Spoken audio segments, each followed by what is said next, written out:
Hillary's in Warwickshire. Hillary, do you think this is where we should be spending our money, in the NHS, when it doesn't seem to be affecting waiting lists, the key metric? No, I don't think it's right, because my daughter works on the children's ward at our local hospital, and she has to walk to work because she has to pay to park.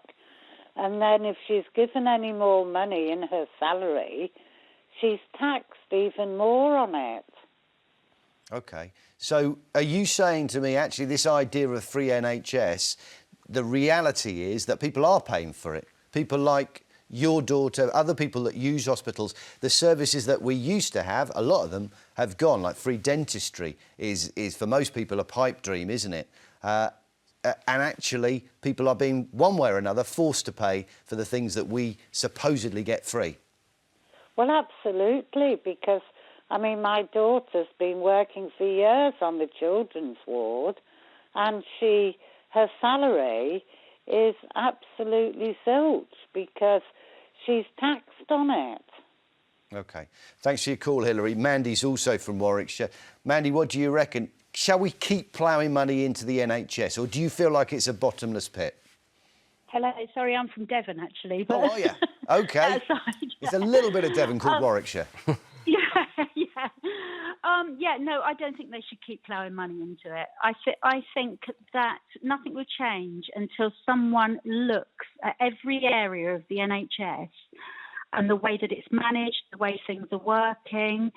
There's no accountability from managers, from anyone for the money. And there's just not a massive commitment, I feel. I worked in the NHS for 30 plus years. And I just think there are far too many managers. Departments aren't running properly. Patient care isn't always put first. And so I think unless someone is prepared to look at every single area of the way the NHS works, there's no point in keep throwing more money at it. OK, whenever we talk about the NHS, Mandy, we always seem to go back to the America, to the US. We look at that and see that as a kind of an apocalyptic state of affairs where you can't get treatment unless you've got a credit card in your hand. Can you see another way of doing it that makes more sense and makes people value it a bit more? I don't think we should pay. I don't think we should be like America. I think we it still should be free at the point of care, the way that it's always been. But it's the running of it. And, you know, I think people do appreciate the NHS on the whole, but I think it just needs a massive upheaval, the way that it's working. You know, the amount of sick leave amongst staff, the amount of sick leave they're allowed to take, you know, and it's just not run like any other business. It's quite bizarre in some ways, the way that it's run.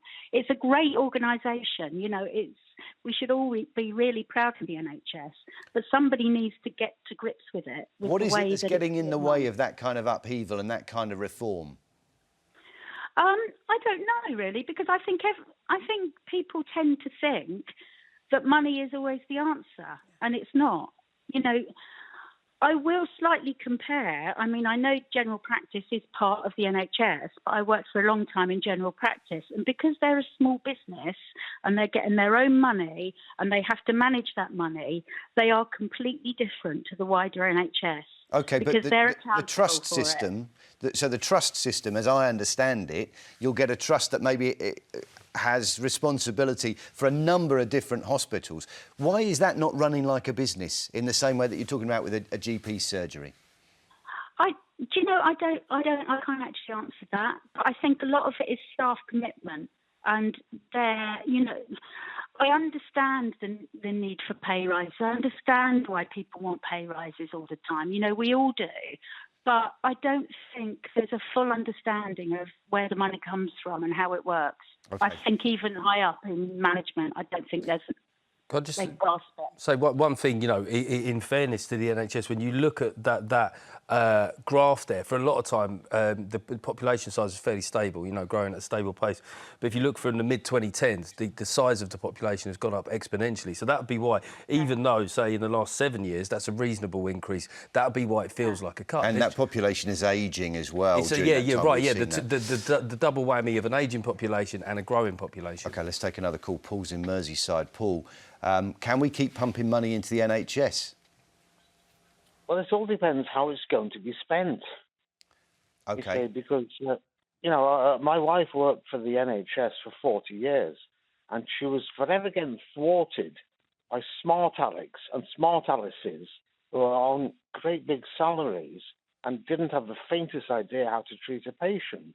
They've got to get rid of these non-jobs and put the money into the frontline staff. But we're talking on one hand, we just heard how it needs to be run like a business, and in a business you need people that have that business perspective. Okay, so if you're totally focused on customer care, you can't run it on patient care, you can't run it like a business because somebody has to be looking at the ledger book at the same time. But it isn't a commercial business. It's a vital public service. And that's where you need to get rid of the ridiculous commercial aspects of it, where the non-jobs put the money into the front line. But you need that's management. where it needs to go. It's got to be managed, Paul. Otherwise, that's when you get the waste. Somebody's got to be keeping an eye on the back door.